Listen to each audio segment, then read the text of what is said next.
அனைவருக்கும் வணக்கம். வைகாசி மாதம் வளர்பிறை பஞ்சமி எந்த நாளில் வருது அப்படிங்கிறத இந்த பதிவில் பார்க்கலாம்.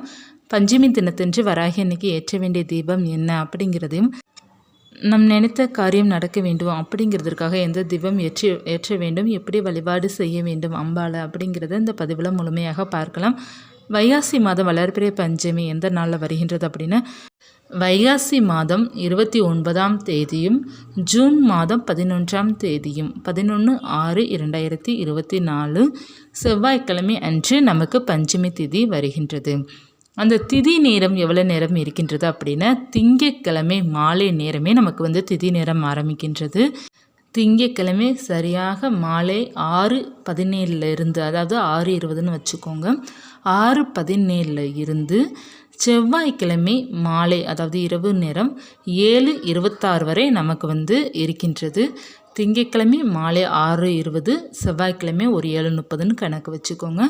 எந்த நேரம் நீங்கள் வழிபாடு செய்வது ரொம்ப நல்லாயிருக்கும் அப்படின்னா, செவ்வாய்க்கிழமை நீங்கள் வழிபாடு செய்யலாம். ஒருவேளை நீங்கள் 9 மணிக்கு மேலே தான் நீங்கள் வழிபாடு செய்கிற பழக்கம் இருக்கிற அப்படி இருப்பவர்கள் திங்கட்கிழமையும் வழிபாடு செய்யலாம், செவ்வாய்க்கிழமையும் வழிபாடு செய்யலாம். அதாவது திங்கட்கிழமை இரவு நேரம் நீங்கள் வழிபாடு செய்து கொள்ளலாம். விரதம் இருப்பவர்கள் செவ்வாய்க்கிழமை காலை நேரமே நீங்கள் தலைக்கு நீராடிட்டு சுவாமிக்கு ஒரு தீபம் ஏற்றி வைத்துட்டு நீங்கள் வழிபாடு செய்யணும். அதாவது விரதம் இருக்க ஆரம்பிச்சிடலாம். சுவாமிக்கு என்ன நைவேத்தியம் வைக்கிறீங்களோ அதை நீங்கள் பிரசாதமாக எடுத்துக்கொள்ளலாம். மதிய நேரம் முடிந்தால் பட்டினியாக இருக்கலாம், அப்படி இல்லைன்னா கொஞ்சம் சாதம் சாப்பிட்டுக்கலாம். மாலை நேரம் பூஜை முடித்த பிறகு நீங்கள் விரதத்தை முடித்துக்கொள்ளலாம். மாலை நேரம் மட்டும் நீங்கள் இரவு 7:30க்குள்ளே நீங்கள் பூஜை செய்துக்கோங்க. பஞ்சமி பூஜையும் அதாவது 7:26 வரை தானே நமக்கு திதி நேரம் இருக்கின்றது. அதனால் ஒரு 7:30க்குள்ளே நீங்கள் பூஜை செய்வது ரொம்ப சிறப்பாக இருக்கலாம். கொஞ்சம் நேரம் முன்ன பின்னா வரலாம், எந்த தவறும் கிடையாது. ஒரு 8 மணி வரை கூட நீங்கள் தாராளமாக பண்ணலாம். முடித்த அளவு 7:30 வரை நீங்கள் பண்ணுங்கள். நீங்கள் பூஜை பண்ண ஸ்டார்ட் பண்ணிட்டீங்க, ஆனால் கொஞ்சம் நேரம் ஆகுது அப்படின்னா ஒன்றும் பிரச்சனை கிடையாது. நீங்கள் தாராளமாக வழிபாடு செய்து கொள்ளலாம். வராகி அன்னைக்கு பஞ்சமி திதிப்படி நீங்கள் விரதம் இருக்கிறீங்க அப்படின்னா, திங்கட்கிழமை இரவுலேருந்தே நீங்கள் விரதம் இருக்க ஆரம்பிச்சிடணும். அதாவது திங்கட்கிழமை மதியம் மட்டும் நீங்கள் சாப்பிட்டுட்டு இரவு நேரம் சாப்பிடாமல், செவ்வாய்க்கிழமை காலையும் நீங்கள் சாப்பிடாமல், மதிய நேரமும் நீங்கள் சாப்பிடக்கூடாது. அதாவது நீங்கள் முழுசாக பட்டினியாக இருக்கணும் அப்படின்னு இல்லை. பால், பழங்கள், இட்லி, சப்பாத்தி இந்த மாதிரி நம்ம கம்மியாக சாப்பிடலாம். அந்த மாதிரி சாப்பிட்டு நீங்கள் விரதம் இருந்து வழிபாடு செய்வது ரொம்ப விசேஷமாக இருக்கும். விரதம் இருக்க முடியாதவர்கள் நீங்கள் வராகி அன்னைக்கு காலை மாலை இருவேளை பூஜை செய்தாலே போதும். காலை எழுந்து, செவ்வாய்க்கிழமை காலை எழுந்து சுவாமிக்கு ஒரு தீபம் ஏற்றி வைத்துட்டு ஒரு டம்ளர் பால் நைவேத்தியம் வைத்துட்டு, மாலை நேரம் முடிந்த அளவுக்கு நீங்கள் பிரசாதமாக நைவேத்தியமாக நீங்கள் சர்க்கரை வள்ளிக்கிழங்கு மற்றும் கிழங்கு வகைகள், அப்புறம் உங்களுக்கு என்ன முடிதோ அதை நீங்கள் வைக்கலாம். ஒரு டம்ளர் பால், சர்க்கரை, ஒரு டம்ளர் தண்ணீர் கூட நீங்கள் விரும்பின வைத்தால் கூட போதும். வராகி அன்னை மனதார ஏற்றுக்கொள்வாங்க. பானகம் வைக்கிறதும் ரொம்ப சிறப்பாக இருக்கும். இந்த நாளன்று நமக்கு செவ்வாய்க்கிழமை வருவதனால் சொந்த வீடு அமைய வேண்டும் அப்படிங்கிறது நிறைய பேருக்கு ஒரு ஆசையாக இருக்கும், ஒரு கனவாக இருக்கும். பார்த்தீங்களா, அவங்க எல்லோருமே வராகி அன்னைக்கு துவரம்பருப்பு தீபம் ஏற்றி வைத்து வழிபாடு செய்யுங்க. துவரம்பருப்பு தீபம் எப்படி ஏற்ற வேண்டும் அப்படின்னா, ஒரு தாம்பழத்தட்டில் துவரம்பருப்பு பரப்பிட்டு ஒரு வெற்றிலை அல்லது 5 வெற்றிலை வைத்து ஒரே ஒரு 5 ரூபாய் நாணயம் நடுவில் வைத்து நீங்கள் தீபம் ஏற்றி வைத்து வழிபாடு செய்து பாருங்கள். ரொம்ப நல்லா இருக்கும். நினைத்த காரியம் நிச்சயமாக நிறைவேறும். நீங்கள் சொந்த வீடு அமைய வேண்டும் அப்படின்னா நீங்கள் துவரம்பருப்பு தீபம் ஏற்றும் வழிபாடு செய்வதனால் சீக்கிரமாக உங்களுக்கு அந்த தடங்கள்லாம் நீங்கி உங்களுக்கு சொந்த வீடு அமையும். வேலை கிடைக்க வேண்டும் மற்றும் உங்களுடைய குடும்பத்தில் இருக்கிற பிரச்சனைலாம் தீர்த்து சந்தோஷமாக வாழ வேண்டும் அப்படின்னாலும் இந்த துவரம்பருப்பு தீபம் ஏற்றலாம்.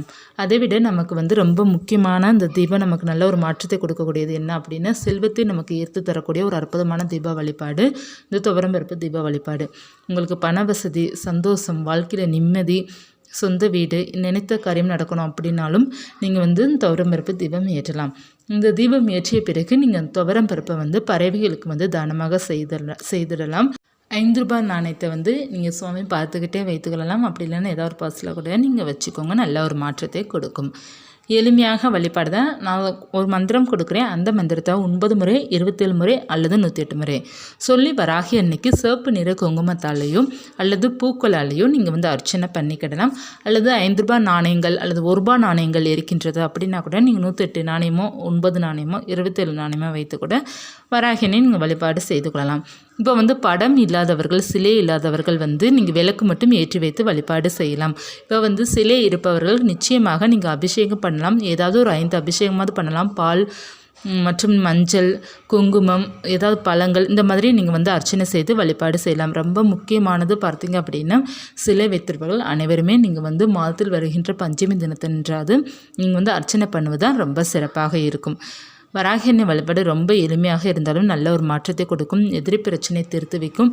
இந்த செவ்வாய்க்கிழமை அன்று பார்த்தீங்க அப்படின்னா நீங்கள் வழிபாடு செய்யும்போது உங்களுக்கு வந்து கோர்ட்டில் ஏதாவது கேஸ் இருக்குது, அடிக்கடி நீங்கள் கோர்ட்டு கேஸ் இந்த மாதிரி அலைஞ்சிட்டே இருக்கிறீங்க, அந்த மாதிரி சூழ்நிலை அமைஞ்சிடுச்சு. ஒரு இட விஷயமாக கூட நிறைய பேர் அப்படி அலைவாங்க. அது நான் கேள்விப்பட்டிருப்போம். மற்ற விஷயங்களுக்காக ஏதாவது ஒரு பிரச்சனைக்காக ஏதாவது ஒரு நம்ம போலீஸ் அடிக்கடி போகிற மாதிரி இருக்குது, அல்லது கோர்ட்டு வாசலில் போய் மிதிக்கிற மாதிரி இருக்குது அப்படின்னு நினச்சி நீங்கள் கவலைப்படுறாங்க. எல்லாருமே வராகி அன்னை மனமுருகி நீங்கள் வேண்டி வழிபாடு செய்து ஒரு எலுமிச்சை பழத்தை நீங்கள் வந்து வராகி அன்னை பாதத்தில் வச்சு அது தினமும் நீங்கள் வந்து தொட்டு கும்பிட்டு வந்தீங்க அப்படின்னா நிச்சயமாக உங்களுக்கு அந்த பிரச்சனையிலேருந்து மீண்டு வர முடியும். வராகி அன்னை அந்த பிரச்சனை வந்து திருத்து வைப்பாங்க. உங்களுக்கான எதிரிகள் யார், உங்களுக்கான பிரச்சனைகள் வந்து யார் கொடுக்குறா அப்படிங்கிறது எல்லாமே வந்து வராகி அன்னை உங்ககிட்ட வந்து காமிச்சு கொடுத்துருவாங்க. உங்களுடைய பிரச்சனைகள் எல்லாமே ஈஸியாக வந்து தீர்ந்துவிடும். நம்பிக்கையுடன் நீங்கள் வழிபாடு செய்யுங்க. மாதத்தில் வருகின்ற இந்த 2 பஞ்சமி தினத்தன்றாவது நீங்கள் வழிபாடு செய்து பாருங்கள், நல்ல மாற்றங்கள் கிடைக்கும். இந்த வளர்பிறை பஞ்சமி தினத்தன்று தேங்காய் தீபம் ஏற்றி வழிபாடு செய்பவர்களும் தாராளமாக தேங்காய் தீபம் ஏற்றி வைத்தும் வழிபாடு செய்யலாம். அல்லது அகல் விளக்கில் நீங்கள் வந்து நெய்யோ அல்லது நல்லெண்ணெயோ ஊற்றி தீபம் ஏற்றி வைத்து வழிபாடு செய்து பாருங்கள். இந்த பதிவு உங்களுக்கு உபயோகமாக இருக்கும்னு நினைக்கிறேன். இருந்துச்சுன்னா லைக் பண்ணுங்கள். இது போன்ற ஆன்மீக தகவல், வராகின் பற்றிய தகவல், பூஜ்ய தகவலை தெரிந்து கொள்ளணும் அப்படின்னு சேனலை சப்ஸ்கிரைப் பண்ணி வச்சுக்கோங்க. மீண்டும் ஒரு தகவலுடன் உங்களை சந்திக்கிறேன். நன்றி.